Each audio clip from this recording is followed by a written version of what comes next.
Кадровски екзодус е направен во минатите децении во јавните здравствени установи, истакна министерот за здравство Никола Тодоров. Последните неколку години околу 5000 здравствени работници од сите профили се вработени во јавниот здравствен сектор во државата, а постои потреба и за нови вработувања.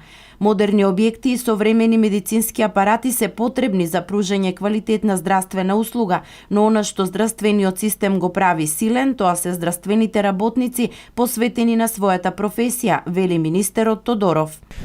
Здравството е област во која што не сме да се импровизира, особено во делот на кадрот, и грешките кои што се направени во минатото се рефлектираат и се чувствуваат.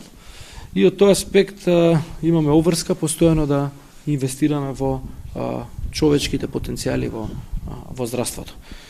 Опремата е многу значена, зградите се исто така, но она што го прави здравството силно се доволниот број на посветени здравствени работници, без кои не може да замисли нормално функционирање на здравствениот сектор. Што се однесува до актуелната состојба со грипот, Тодоров вели дека според податоците од епидемиолозите, годинава состојбата со грипот е поинаква од минатите, вирусот е мутиран, но одлуката за продолжување на зимскиот распуст за учениците ќе придонесе за намалување на ширење на вирусот. Оваа година состојбата со грипот во еден дел беше дури малци поразлична.